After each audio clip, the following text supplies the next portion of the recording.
صرف نماز کا انتظار کر رہا ہے تو وہ گویا نماز میں ہے، اسی پر بس ہوتا ہے، یہ فضائل کافی ہیں.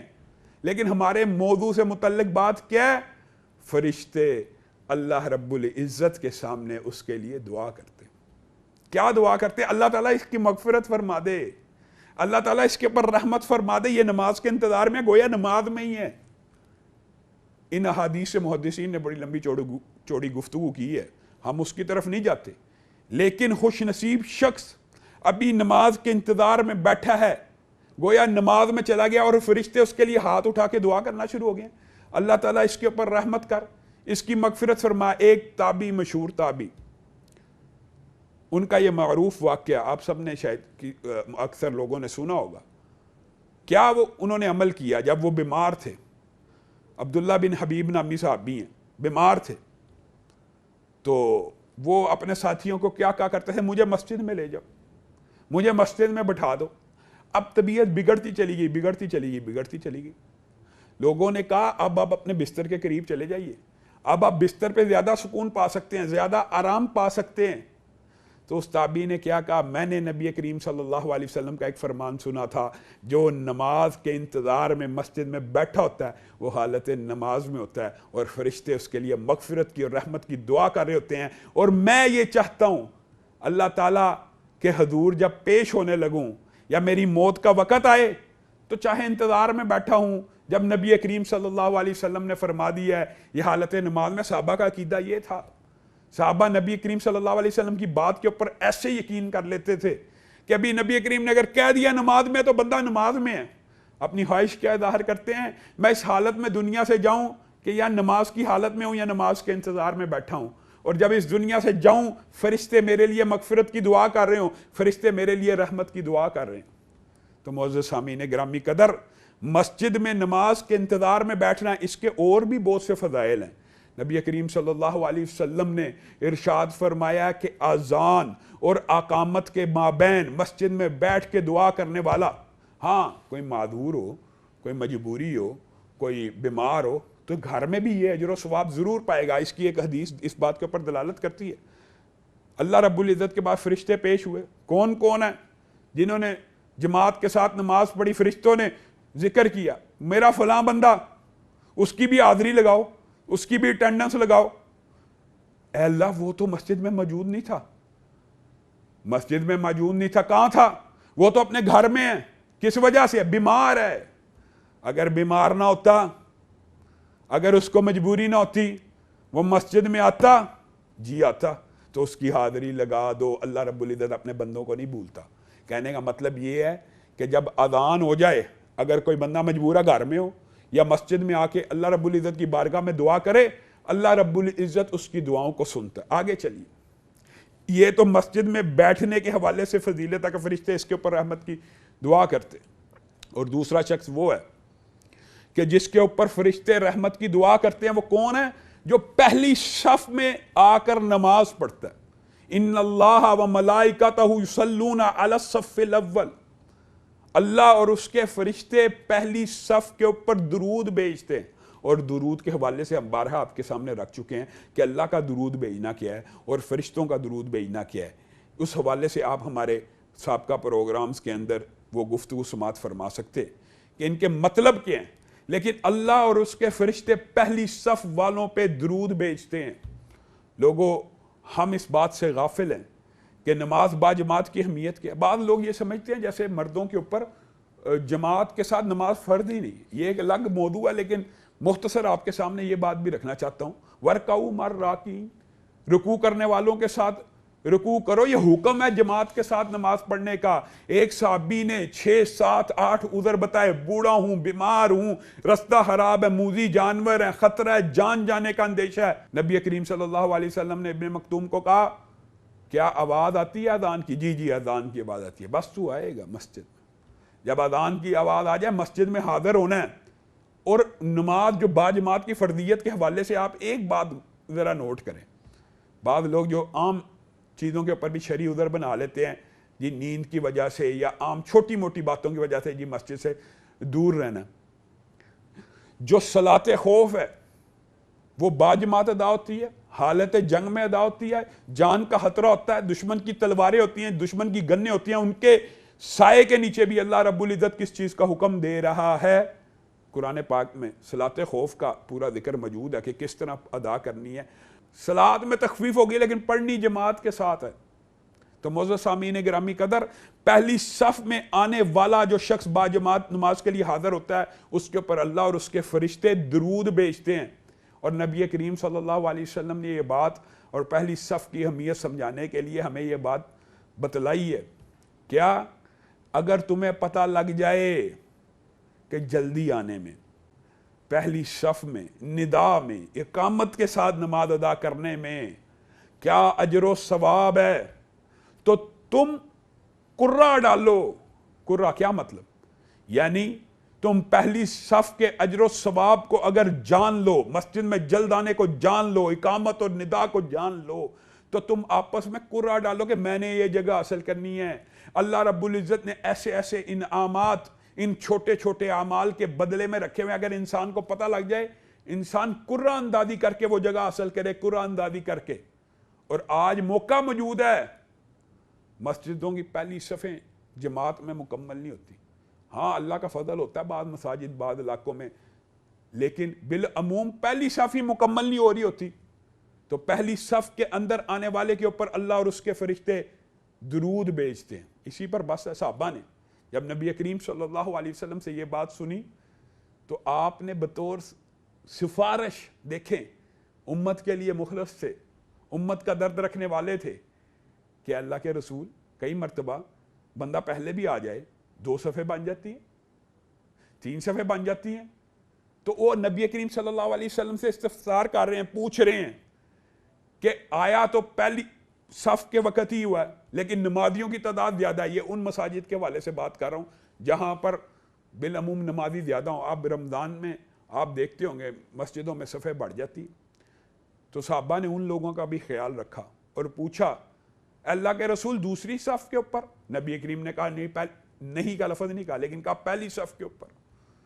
پھر کہا دوسری صف کے اوپر بھی، کہا پہلی صف کے اوپر، پھر کہا دوسری صف کے اوپر بھی۔ پھر نبی کریم صلی اللہ علیہ وسلم نے کہا ہاں دوسری صف کے اوپر بھی اللہ اور اس کے فرشتے درود بھیجتے ہیں۔ امت کے اوپر تخفیف کر دی ہے، لیکن جو رحمت پہلی صف میں ہے لازمی لا محالہ بات ہے وہ دوسری صف کے اوپر نہیں۔ لیکن دوسری صف والا بھی فرشتوں کی دعاؤں سے محروم نہیں رہا، بلکہ نبی کریم صلی اللہ علیہ وسلم نے مزید تخفیف کر دی، ان اللہ و ملائکتہ یصلون علی الصفوف الاول، کہ پہلی صفوف کے اوپر ہی اللہ اور اس کے فرشتے درود بھیج دیتے ہیں۔ کیوں رحمت اور یہ تخفیف کیوں کی گئی ہے؟ کہ بالعموم اب رمضان کا مہینہ جو آتا ہے اس کے اندر یا انسان حرم میں ہے یا انسان مسجد النبوی میں ہے جہاں پہ رش ہوتا ہے، یا کچھ ایسی مساجد ہوتی ہیں جہاں پہ رش ہوتا ہے، انسان تو اذان کے وقت گیا لیکن پہلی صف میں جگہ ہی نہیں ملی، دوسری صف میں جگہ ہی نہیں ملی، تیسری چوتھی صف میں ہے۔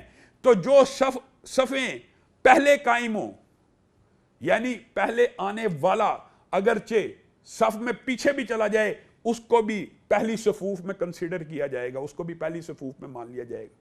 یہ اللہ رب العزت کی رحمت ہے۔ دیکھیے ایک ہی بات 3 لوگوں کے اوپر، پہلی صف کے اوپر اللہ اور اس کے فرشتے درود بھیجتے ہیں، پھر دوسری صف کے اوپر، پھر پہلی ساری صفوں کے اوپر۔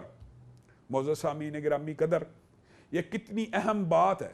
ہمیں مساجد میں جانا چاہیے، ہمیں وضو کر کے گھر سے نکلنا چاہیے، ہمیں مساجد کے اندر نماز کے انتظار کے لیے بیٹھنا چاہیے۔ یہ جو زندگی ہے یہ بڑی عارضی ہے، یہ دنیا اس کی کوئی حقیقت نہیں ہے۔ یہ اصل میں اللہ رب العزت نے کلام حمید میں، یہ بھی ایک لمبا چوڑا موضوع ہے، انسان کی تخلیق، وَمَا خَلَقْتُ الْجِنَّ وَالْإِنسَ إِلَّا لِيَعْبُدُونَ، جن و انس کی تخلیق کا مقصد وحید عبادت ہے، لِيَبْلُوَكُمْ أَيُّكُمْ أَحْسَنُ عَمَلًا، مقصد یہ ہے کہ تمہیں جانچا جائے اچھے اعمال کرنے والا کون سا ہے۔ تو آپ کے سامنے ہم یہ چھوٹے چھوٹے اعمال رکھ رہے ہیں جن کو بجا لانے سے اللہ اور اس کے فرشتے رحمت کی دعائیں کرتے ہیں۔ اور یہ بات یاد رکھ لیجئے، جس کے لیے فرشتہ رحمت کی مغفرت کی دعا کرتا ہے وہ مغفرت اور رحمت کی دعا مقبول ہے، کیونکہ وہ اللہ رب العزت کے کہنے پہ کر رہا۔ آگے چلیے، صفوں ہی کے حوالے سے نبی کریم صلی اللہ علیہ وسلم نے ارشاد فرمایا، آج بڑی تیزی سے آپ کے سامنے ان لوگوں کا ذکر کر رہے ہیں، کیونکہ یہ ساری صفوں کے حوالے سے ہیں، اس لیے ہم چاہتے ہیں کہ سب کا ذکر ایک ہی پروگرام میں کر دیا جائے۔ نبی کریم صلی اللہ علیہ وسلم نے ارشاد فرمایا اللہ اور اس کے فرشتے درود بھیجتے ہیں صفوں میں دائیں جانب کھڑے ہونے والوں کے اوپر۔ یہ کتنی عظمت کی بات ہے۔ صحابہ نبی کریم صلی اللہ علیہ وسلم کا چہرہ دیکھنے کے لیے سلام پھرنے کے بعد اور نبی کریم صلی اللہ علیہ وسلم کے چہرے کا دیدار کرنے کی خاطر صفوں میں دائیں طرف ہوا کرتے تھے۔ اور اس حدیث کے اندر بھی جب اللہ اور اس کے فرشتے صفوں کے دائیں جانب درود بھیجتے ہیں تو اس کا مطلب یہ نہیں ہے نعوذ باللہ کہ صف اول پہ دائیں جانب درود ہوتا، پوری صف کے اوپر ہے، لیکن جو دائیں جانب ہیں وہ اجر و ثواب میں بڑھ گئے ہیں۔ اور ایک بات حیران کن ہے، اور حیران کن نہیں بلکہ عام فہم بات ہے کہ اللہ کے نبی نے بالعموم نیکی کے جتنے کام ہیں یا معاشرت کے جتنے کام ہیں یا معاملات کے جتنے بھی امور ہیں، اللہ کے نبی نے ان کے اندر تیمن فرمایا، یعنی تیمن سے مراد ان کے اندر دائیں ہاتھ کی ابتدا کو پسند کیا ہے۔ کان النبی یعجبہ التیمن، نبی کریم صلی اللہ علیہ وسلم ہمیشہ دائیں ہاتھ کو پسند فرماتے تھے، تنعلہ و ترجل، لمبی حدیثیں موجود ہیں، جوتا پہننے میں، کنگھی کرنے میں، وہ تمام امور کے اندر ابتدا نبی کریم صلی اللہ علیہ وسلم دائیں طرف سے کیا کرتے تھے۔ اور اسی لیے نبی کریم صلی اللہ علیہ وسلم نے دائیں کی فضیلت کو اور اللہ کے فضل و کرم سے اللہ رب العزت نے کلام حمید میں بھی جو دائیں والے ہیں اصحاب الیمین، اصحاب المیمنہ، ان کے بارے میں بہت زیادہ جو باتیں کی ہوئی ہیں۔ دائیں ہاتھ میں جو نامہ اعمال جن کو پکڑایا جائے گا، دائیں ہاتھ میں نامہ اعمال پکڑائے جانے والے کامیاب ہیں، دائیں ہاتھ والے کامیاب ہیں، دائیں ہاتھ والے کامیاب ہیں۔ بارہا قرآن پاک میں یہی بات ہے۔ تو نبی کریم صلی اللہ علیہ وسلم نے ارشاد فرمایا اللہ اور اس کے فرشتے صفوں کے دائیں جانب کھڑے ہونے والوں کے اوپر بھی درود بھیجتے ہیں۔ دیکھیے صف اول پہ درود، دوسری صف پہ درود، پہلی صفوں پہ درود، صفوں کے دائیں جانب کھڑے ہونے والوں پہ درود۔ اب آئیے نہایت اہم بات کی طرف، یہ جو پانچویں بات آپ کے سامنے رکھنے لگا ہوں۔ نبی کریم صلی اللہ علیہ وسلم نے ارشاد فرمایا اللہ اور اس کے فرشتے درود بھیجتے ہیں صفوں کو ملانے والوں کے اوپر۔ لوگوں، آج سامعین گرامی قدر ہم اس باب کے اندر بہت بڑی کوتاہی کا شکار ہے۔ نبی کریم صلی اللہ علیہ وسلم صفوں کو سیدھا کرنے کے لیے نماز کھڑی ہونے کے بعد باقاعدہ ٹائم لگایا کرتے تھے، وقت لگایا کرتے تھے، سیدھا کر دینے کے بعد ملا کے کھڑے ہونے کے اوپر وقت لگایا کرتے تھے۔ مومنوں کی نشانی اللہ رب العزت کلام حمید میں ارشاد فرما رہا ہے صفن کانہم بنیان مرصوص، ایسے کھڑے ہوتے ہیں جیسے شیشہ پلائی ہوئی دیوار ہو، یہ بندہ مومن کی نشانی ہے۔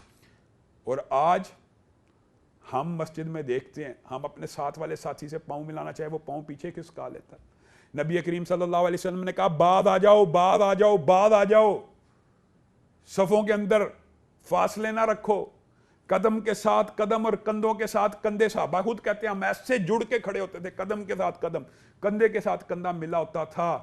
نبی کریم نے کہا ملا لو، ایسا نہ ہو کہ تمہارے دلوں میں اختلاف پڑ جائے۔ اور احادیث اس بات کے اوپر دلالت کرتی ہیں کہ اگر تم صفیں نہیں ملاؤ گے تو تمہارے دل بھی نہیں ملیں گے۔ صفیں ملانے سے، پاؤں کے ساتھ پاؤں ملانے سے قدرتی بات ہے، کندھے کے ساتھ کندھا ملانے سے بندہ مومن ایک دوسرے سے محبت کرنا شروع کر دیتا ہے، اتنے چھوٹے عمل کی وجہ سے۔ اور اس کا فائدہ کیا ہے؟ اللہ اور اس کے فرشتے صفوں کو ملانے والے کے اوپر درود بھیجتے ہیں۔ یہ چھوٹی بات ہے۔ نبی کریم صلی اللہ علیہ وسلم نے فرمایا شیطان بکری کی شکل میں آ جاتا ہے، جہاں تم صف نہیں ملاتے، پاؤں کے ساتھ پاؤں نہیں ملاتے، تو جانوروں کی شکل میں آ کے کھڑا ہو جاتا ہے۔ وجہ کیا ہے؟ لوگوں، صف ملانا اتنی بڑی عظمت کی بات ہے، اتنی بڑی، اور نبی کریم صلی اللہ علیہ وسلم بارہا حکم دیا کرتے تھے پاؤں کے ساتھ پاؤں، کندھے کے ساتھ کندھا، صفوں کو ملا کے کھڑے ہو، صفیں سیدھی کرو وغیرہ۔ جب رستم کے سامنے مسلمان صفیں سیدھی کر رہے تھے فجر کی، تو رستم کے وہ تریحی جو الفاظ ہیں نا وہ یہ تھے کہ یہ جو صفیں سیدھی ہو رہی ہیں نا فجر اور ظہر کی نمازوں میں، مجھے ایسے لگ رہا ہے، کیونکہ وہ ایسے جب شیشہ پلائی ہوئی دیوار کی طرح کھڑے ہو جاتے تھے اللہ کے رب العزت کے سامنے، تو پہلے تو رستم ڈر گیا، اس نے کہا یہ جنگ بندی کے لیے کھڑے ہو رہے ہیں، انہوں نے کہا نہیں یہ تو نماز کے لیے کھڑے ہوتے ہیں۔ اچھا، یہ اللہ کے سامنے اس طرح کھڑے ہوتے ہیں؟ اس کے اوپر ایسی ہیبت بیٹھی، اس نے کہا مجھے لگتا ہے یہ صفیں سیدھی کرنے کی آڑ میں عمر میرا کلیجہ چبا رہے ہیں. یعنی صفوں کو ملانے کی وجہ سے دشمن کے اوپر ہیبت بیٹھ جاتی ہے, روب بیٹھ جاتا ہے. آج امت مسلمہ کا طرز عمل اس حوالے سے عجیب بات ہے. جو چیزیں اتفاقی ہیں, جو چیزیں اختلافی نہیں, جن میں کوئی عقیدے کا مسئلہ نہیں, ہم ان حدیث پہ بھی عمل نہیں کرتے. ہمیں سوچنا چاہیے, ہمیں غور کرنا چاہیے کہ صف کے ملانے کے اوپر اگر اللہ رب العزت کی اتنی رحمت اور برکت ہے تو ہم کیوں پاؤں پیچھے کھینچتے ہیں؟ کوئی نمازی کوشش کر رہا ہو نا, دوسرا نمازی پاؤں پیچھے کر لیتا اور بعد میں کہتے ہیں یار تو میری نماز خراب کر رہا ہے. ارے اللہ کے بندے, پاؤں کے ساتھ پاؤں ملائے گا, دل بھی مل جائیں گے, اختلاف بھی ختم ہو جائیں گے, نبی کی سنت بھی پوری ہو جائے گی, اللہ اور اس کے فرشتوں کی دعائیں بھی مل جائیں گی. اے اللہ جو کہا گیا, جو سنا گیا, اس کو سمجھنے کی توفیق عنایت فرمائے. وآخر دعوانا ان الحمد للہ رب العالمین.